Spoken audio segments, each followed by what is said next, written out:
안녕하세요, 여러분. 저는 무사히 도착했습니다. 네덜란드 소확행 육아 한번 잔부분 살펴보도록 하겠습니다. 네덜란드의 충분히 좋은 엄마와 미국의 완벽한 엄마. 제가 이제 은교를 낳고 또 제 책을 보신 독자님들은 프랑스 육아 관련된 서적도 많이 유행을 했던 걸로 알고 있어요. 그런데 요새는 네덜란드나 영국식 여러 가지 그 나라에 관련된 육아 책들이 나오고 있거든요. 리나와 미셸이 썼는데요. 리나는 샌프란시스코 출신 엄마고요. 미셸은 영국 출신의 야심찬 워커홀릭이었던, 그런데 이젠 엄마가 되었고 자녀들에게 네덜란드 아이들의 행복한 일상을 그대로 선물하고 싶은 느긋한 엄마가 되었다고 해요. 마테오라는 아들이 리나의 막내 아들이고요. 잠투정이 있었지만 이제 먹고 놀고 자는 규칙적인 일과를 잘 따르면서 잠도 아주 순하게 잘 자게 되었다고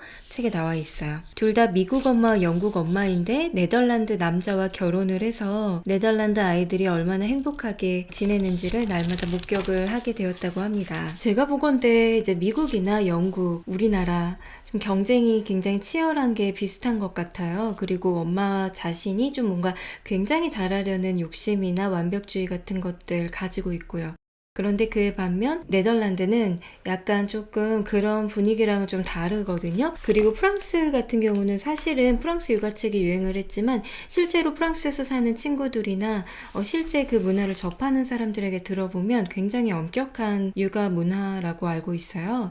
그러니까 예를 들어서 박물관에서 아이들과 같이 그림을 보거나 무슨 전시물을 보는데 애가 조금 시끄럽게 굴면 바로 아기의 따귀를 때리는 그런 게 크게 이상하지도 않은 엄격한 그런 양육 태도도 가지고 있죠. 일단 저희 독자님들은 잠에 대해서 궁금해 하실 거기 때문에 네덜란드 아이들은 잠을 더 많이 잔대요. 제가 제 자신이 어떻게 되고 싶냐면 저랑 같이 있으면 되게 기분이 좋아지고 사람을 되게 불편하게 하지 않는 사람, 같이 존재했을 때 상대방이 불편함을 느끼지 않는 그런 사람이 되고 싶어요. 근데 그런 사람으로 저희 아이들도 키우고 싶은데요. 그러려면 유년기 때 충분히 자유를 누리고 또 마음껏 뛰어놀고 학업 스트레스를 거의 받지 않아야 된다라고 그렇게 나와 있어요. 어른들의 지속적인 관심을 갈구하지 않는다고 해요. 왜냐면 스스로 즐겁게 시간을 보내는 방법을 잘 알고 있기 때문이에요. 그래서 10대 때도 책임감이 있고 타인을 존중하고 반항하거나 허세에 찬 오만함을 보이기보다는 좀 더 성숙한 자기 확신을 갖출 수 있게 된다고 합니다. 영국, 미국, 또 우리나라 이렇게 저도 이제 아이가 초등학교를 가니까 정말 실감하는데요.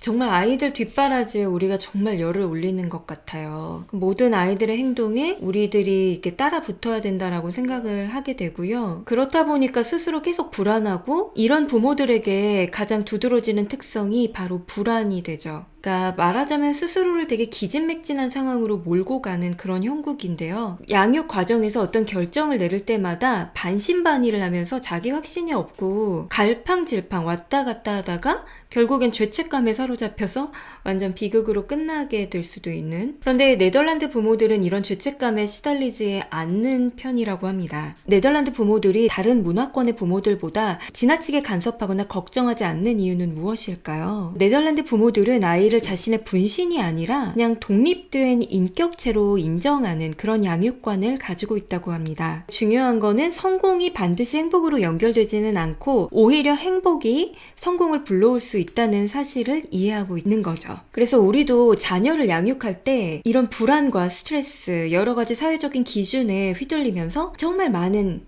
것들을 경험하게 되는데요. 느끼게 되고 이때 우리가 가치관을 정립해야 되는데 성공과 행복의 의미 자체를 우리 스스로 재정립을 해볼 필요가 있어요. 사실은 성공이라는 거는 우리 본인의 행복과 또 아이들이 정말 느끼는 행복, 이것에서 비롯된다고 생각하거든요. 우리나라 부모도 그렇지만 영국과 미국의 부모들은 자신 자체가 되게 비현실적인 기대치와 또 타인의 견해에 늘 부대끼면서 불안해하고, 여러분도 한번 스스로 생각해 보세요. 너무 높은 기대치를 스스로에게 엄마가 되고 나서 자꾸만 부여하고 있는 것은 아닌지 한번 되돌아볼 필요가 있습니다.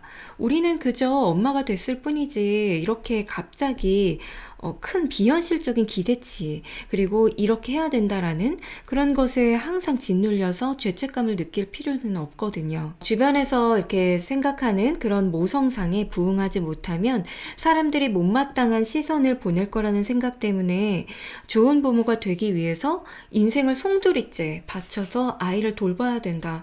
이런 사고방식을 가지고 있다면 정말 옛날 사고방식이라고 생각해요. 그렇게 생각하게 된다면 부모 역할이 고달프기만 하고 재미라고는 눈꼽만큼도 없을 거다라는 거죠. 그런 일을 누가 하고 싶을까요? 부모와 엄마도 사람이고 여잔데요.